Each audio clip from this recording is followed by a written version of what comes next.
O mercado elevou pela quarta vez a projeção de crescimento do PIB para 2020 no Brasil. E para debater os rumos da economia do país, nós contamos com a presença do presidente da CUT, no Rio Grande do Sul, Amarildo Sensi, seja bem-vindo, e também com o professor de administração, Camilo Borner, da mesma forma, seja bem-vindo. Bom, a projeção do mercado financeiro para o crescimento do Produto Interno Bruto, o famoso PIB, no ano que vem voltou a subir para 2,22%, quarta alta seguida após 7 semanas estacionada em 2%. O dado consta da pesquisa Focus, do Banco Central, divulgada na segunda-feira. Dá para ter otimismo com esse crescimento ainda considerado baixo para o ano que vem? Ou é um sinal de que lentamente a economia está progredindo? Porque, de certa forma, a gente também tem que olhar que é a quarta alta seguida. Começo com o professor Camilo, depois passo para o Amarildo. E já posso incluir nessa questão a inflação, que também voltou a ser debatida com uma leve alta agora, novamente. Tem relação entre as duas coisas, a gente pode imaginar? Não, são dois eventos diferentes. Existe, claro, uma correlação, mas dá para ter uma explicação distinta. Um crescimento de 2,2 é um crescimento baixo. Mas levando em consideração que o Brasil lambeu a lona há não muito tempo atrás, dá para ter um certo otimismo e achar que é o início de uma reação. O Brasil estava numa situação e ainda está numa situação, do ponto de vista fiscal, terrível. O governo não consegue ainda encaixar as suas despesas na sua estrutura de receita. Logo, ele teve que sinalizar com algumas reformas para que o mercado entenda que o governo pode dar resposta, principalmente nas obras aí de infraestrutura, que é necessária para que o Brasil possa crescer. Mas existe todo um ambiente positivo que provavelmente vai se refletir no ano que vem, dando uma perspectiva diferente. A questão de inflação, vamos deixar bem claro, o que está no momento sendo discutido não é uma inflação monetária. Inflação monetária é quando tem aumento da base monetária, quando o governo imprime dinheiro. Sim. O governo não está imprimindo dinheiro, né? O que está acontecendo hoje, a gente tem uma inflação que é muito pressionada pela questão do dólar, porque como no cenário internacional, os bancos centrais estão baixando as taxas de juros. Quando tu baixa a taxa de juro, naturalmente, tu faz com que o mercado passe a buscar por locais para investir mais estáveis, com maiores garantias, menos especulativos, porque a especulação não paga tanto. Quando isso acontece, o mercado direciona o seu capital para aquelas empresas de baixo risco, ou para países de baixo risco, AAA. Estamos falando de empresas americanas, mercado americano. Ora, isso faz com que acabe existindo, né, uma sobrevalorização do dólar em relação à nossa moeda. Então, a gente tem uma pressão do dólar atualmente, não só sobre o Brasil. Até hoje teve o presidente americano fez uma acusação dizendo que o Brasil está desvalorizando a moeda, o que não é verdade. O Banco Central brasileiro, inclusive, tem partido para o mercado para comprar dólar para tentar justamente fazer com que o preço caia. Mas só que existe uma pressão forte, né, do mercado internacional, isso está afetando inclusive a Argentina, para que o preço suba. É um movimento que está acontecendo em todas as moedas. Ora, quando o dólar sobe, fica muito bom para quem exporta. Mas, em contrapartida, existe uma pressão de preço para aquelas indústrias que dependem muito de importação. Por consequência, o nosso preço interno sobe. Então, nós temos um movimento de mercado que faz com que as coisas acabem ficando mais caras para nós, aquelas que dependem essencialmente das importações. Eu vou voltar na questão do dólar e as declarações do presidente Trump, mas vamos primeiro nesse momento. Esses dois movimentos me chamaram a atenção hoje, Amarildo, na medida em que a gente tem uma certa perspectiva positiva de um lado, mas a gente sempre tem aquele trauma, pelo menos quem tem mais de 40 anos sempre lembra da inflação e ficou um trauma na população brasileira com isso, né? E essa notícia também chegou com uma pressão forte aqui para o final do ano, e a inflação subindo de certa forma, subindo mais um pouco. Esses movimentos, né, que são discrepantes ali, antagônicos, digamos assim, o que a gente pode imaginar? Mais positivo, mais negativo? Qual é a tua expectativa para 2020? A gente tem acompanhado as avaliações junto com o Diese.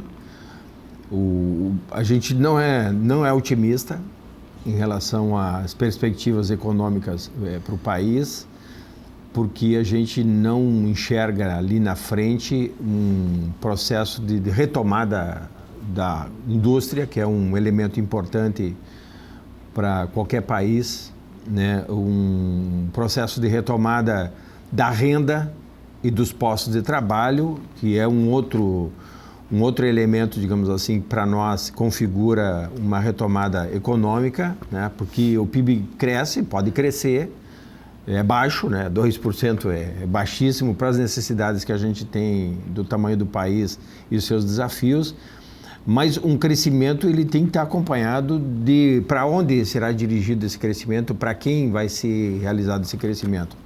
E a gente tem visto que, por vezes, os crescimentos dos PIBs eles acontecem sem um reflexo objetivo nas condições sociais, né, da população em geral, que hoje beira aí em torno de 30 milhões de pessoas ou desempregadas ou desalentadas do ponto de vista da sua condição econômica e sua vulnerabilidade em geral. Então a gente tem essa avaliação, temos feito reuniões sistemáticas para avaliar esse quadro com segmentos aí, professores da área econômica, e o que eles têm indicado é que o risco da inflação ele é muito baixo.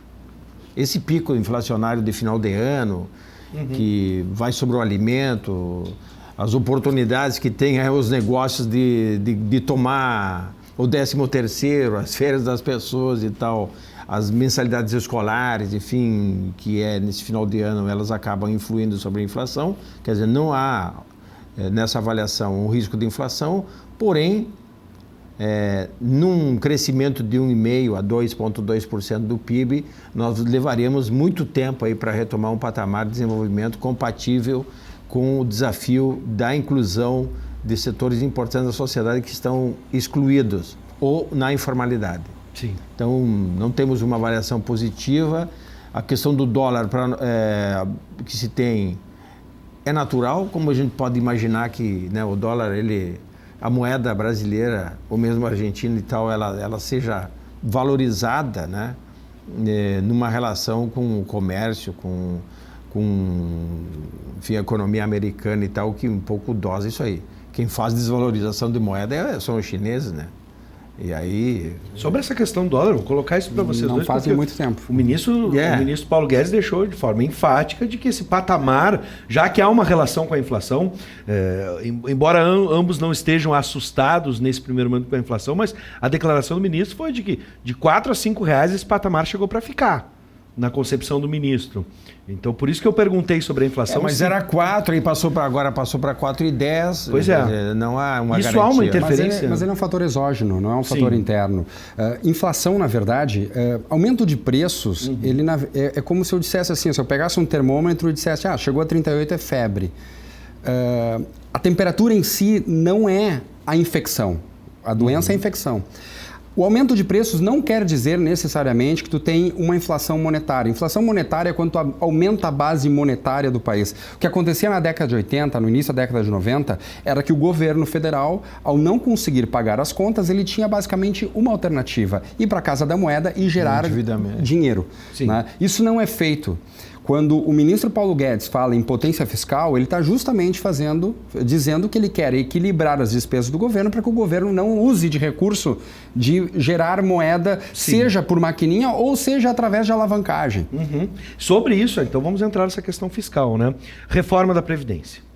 A nova Previdência pode gerar crescimento econômico ou ela foi apenas um sinal para o mercado de que o país está preocupado com a crise fiscal? Como é que a gente pode interpretar? Porque diferentes correntes falaram sobre crescimento a partir da nova Previdência e outros não, separando as relações. Crescimento uma coisa, ajuste fiscal, ok, uma base, mas não definitivamente um crescimento. Não, a reforma não vai fazer com que cresça, até porque o governo ele por si só ele não gera crescimento. O que gera crescimento, né, é uma economia inteira tendo aumentos de produtividade. No entanto, o setor privado precisa de sinais claros que aquele que é responsável pela infraestrutura do país tenha como fazer com que as coisas andem. A gente precisa de estrada, a gente precisa de porto, a gente precisa de aeroporto, a gente precisa fazer com que aquela fome que o Estado tem sobre a nossa riqueza através dos impostos diminua, porque ele quer ao todo tempo fazer com que a conta feche.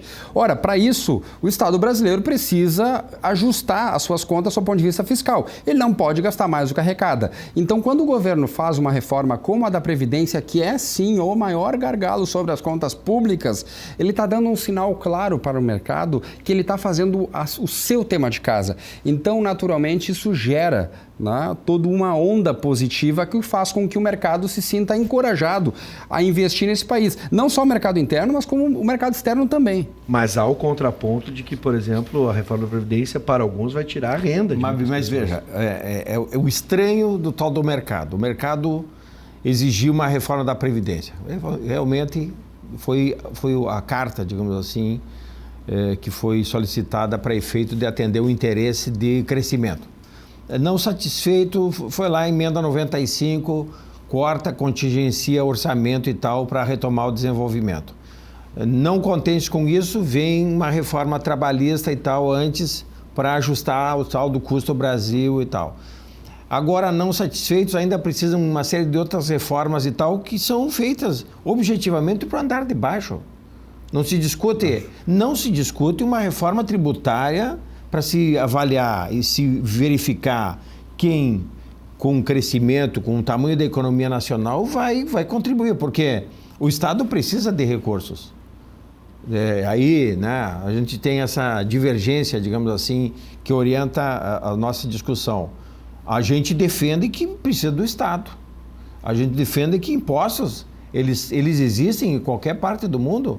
O Estado americano tem impostos, os Estados nacionais, ainda os poucos existentes na Europa e tal, tem impostos. Os países asiáticos têm impostos.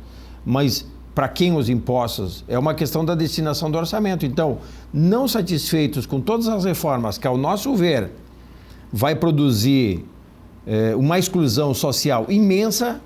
O Chile está aí para provar que 25 anos, 30 anos depois de todas as reformas possíveis que esse receituário que está sendo adotado aqui no Brasil foi feito, o resultado disso aí, uma convulsão social, um descontrole, não é? A ponto de um dia para o outro, aí os governantes quiserem oferecer o dobro das aposentadorias. Então, agora é possível, entendeu? Então, nós achamos que desenvolvimento, se há a necessidade de reformas, eles têm que ser feitos à luz dos objetivos pelo qual a gente quer fazer as reformas, qual as motivações, qual o alcance das mesmas. E a gente não pode querer fazer reformas em setores amplos da sociedade que são os mais vulneráveis e ter setores amplos, né, do capital, do setor empresarial, do setor rentista e sobre patrimônio e tal, que não há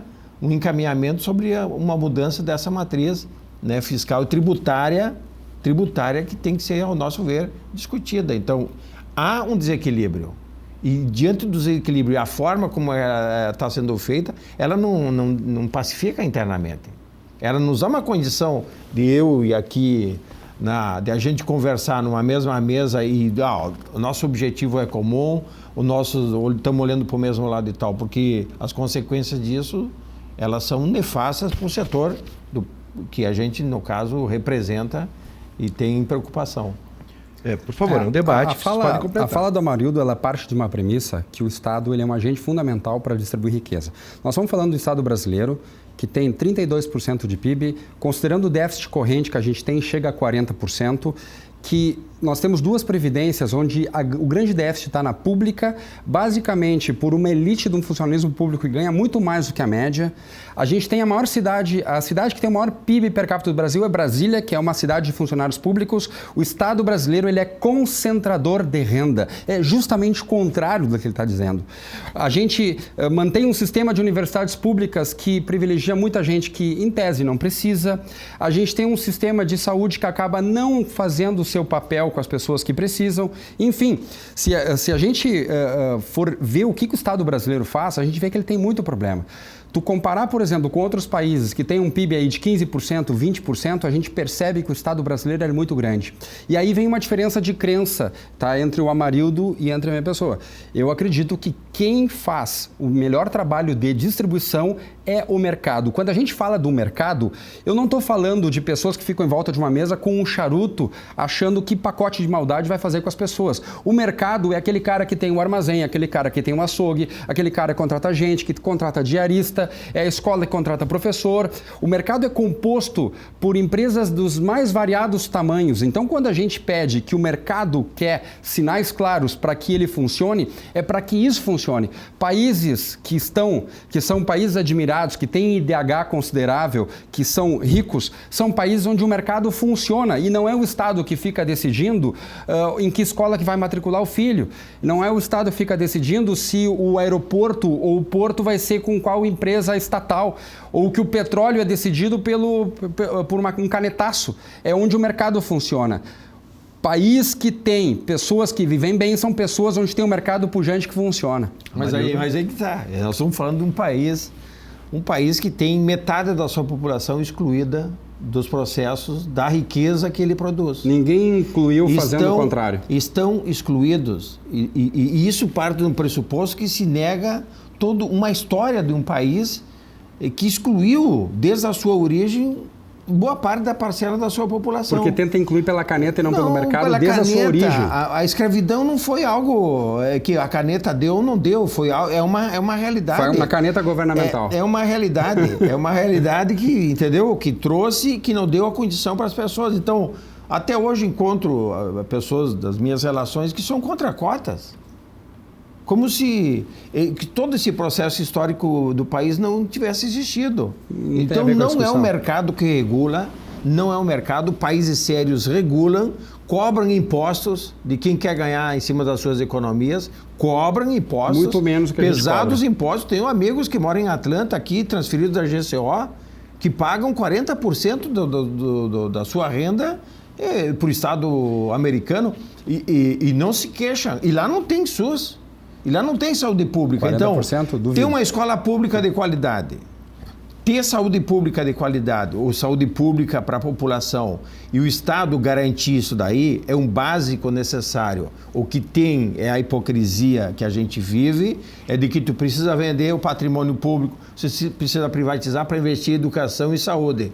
E está tudo... Mas como é que a gente garante essas contas sem fechar? Nós tivemos aí o governo Dilma Rousseff que não conseguia fechar as contas. Mas isso... O governo Tarso Genro aqui não fechava as contas. Como é que se faz isso? Por decreto? Mas então termina esses subsídios para o setor empresarial que faz um discurso de livre mercado e fica mamando 9 bilhões de reais por ano. Eu não sou a favor de subsídio. Eu sei que tu não é a favor. Eu não sou a favor. Mas eles existem. Essa conta não fecha. Continua sem fechar. Pois é, mas eles existem. Por que a Dilma não acabou? Mas isso é uma pergunta, porque você tem um problema estrutural, não é um problema do partido. Não, mas esse é a questão. É um partido de concepção. Isso é bravata política, porque ninguém consegue resolver isso. Mas eu quero, só para a gente fechar, a gente tem poucos minutos aqui, mas é uma questão bem pontual, e aqui a gente vai falar de economia e política ao mesmo tempo, e política internacional. A gente viu as declarações agora de Donald Trump, presidente americano, anunciando as tarifas, a retomada de tarifas sobre aço e alumínio no Brasil e da Argentina. Aí o Estado não intervém. Aí é que eu quero entender como é que vai funcionar a política do Planalto e do Itamaraty com essas relações. Em um primeiro momento, durante a campanha, uma proximidade muito grande entre o presidente Bolsonaro e o presidente Trump. E agora, bem recentemente, o movimento do presidente Bolsonaro junto à China. Como é que vocês imaginam essas relações internacionais para 2020? O Brasil tem que se aproximar de outros parceiros, deve focar ainda nos Estados Unidos. O que vocês pensam? O Brasil faz poucos dias, fez uma aproximação muito forte com a China. Né? Mudando, inclusive, o discurso do próprio Bolsonaro, porque quem escutava o Bolsonaro um ano atrás, ele falava em China, parecia que tinha urticária. Né? Então, ele já relativizou esse discurso. A declaração do presidente americano, feito no dia de hoje, ou ontem, agora não sei se a notícia era de ontem, para mim, é uma bravata, porque ele está falando para o público eleitor dele, já que 2020 é um ano eleitoral. Sim. E ele se elegeu muito em cima do discurso nacionalista. Então ele fez uma acusação que é infundada, que governos como o brasileiro estariam desvalorizando a moeda. O que vai acontecer? Muito provavelmente técnicos brasileiros vão explicar e vão dizer, veja bem, Mr. President, não é isso que está acontecendo. Sim. A ação do governo brasileiro, do Banco Central brasileiro, tem sido no sentido contrário. E aí ele vai falar para o público interno dele e dizer, olha, quem sabe não é bem assim. Eu acho que é o que vai acontecer. Mário. É por aí. O Trump, ele se movimenta para os seus públicos, ele dirige os seus discursos. Não quer dizer que o Estado americano não faça a política, digamos assim, comercial, internacionalmente pensando, porque eles também têm uma máquina de guerra que pode alterar as correlações de forças por outras vias, além da moeda que eles têm, que ainda é a moeda do mundo, entendeu? E agora, é estranho, porque o mundo ele não funciona por ideologias, somente por ideologias e interesses. E assim como aqui no Brasil, mesmo o Trump e tal, tinha uma relação de condenação aos comunistas e tal, o fato é que existe um mercado, né? Existem interesses econômicos que os governantes pouco interessam nesse momento. E por isso que muda o discurso do Bolsonaro. O Trump faz esse discurso interno, os amigos que trabalham ali nos Estados Unidos que eu tenho, eles comentam sempre isso, mas lá isso é claro para a população. E o próprio trabalhador americano, empregado lá, gosta desse discurso que ele faz. Gosta dessa conversa de nacionalidades e tal, do emprego para o americano, da empresa para o americano, de cobrar e taxar, sobretaxar as empresas internacionais, que é um papo furado, ou as importações, bem claro. que é muito relativo. Né, que é muito relativo. Na prática, eles têm um certo controle, porque eles transversalizam esse mundo inteiro na área do comércio, mas funciona. Funciona porque aí o Trump fala, daí o dólar sobe e desce, a bolsa cai e descai. Então, se fosse que o mercado regulasse tanto assim, ele não ia dar muita bola para os comentários do presidente americano que está em maus lençóis lá. E tem eleições ano que vem, ele precisa falar. Mas o mercado dá bola para ele porque ele tem o poder da caneta. Ele pode, por exemplo, aumentar o custo de transação através de uma taxa de importação. Mas está vendo como o Estado funciona e o mercado não se autorregula? Não. O mercado está sujeito a isso, ele não tem o que fazer, porque eles têm poder demais na mão de político. Agora, eu tenho convicção que seria melhor para o mercado americano se o mercado fosse absolutamente livre, sem que o Trump tivesse um desvaneio e aumentasse uma taxa de uma... Mas, Camilo, que a maior economia do mundo... Ela tem esses instrumentos, entendeu? Não quer dizer que seja certo. Nós que não somos o que somos, a gente fazer o discurso do livre mercado e...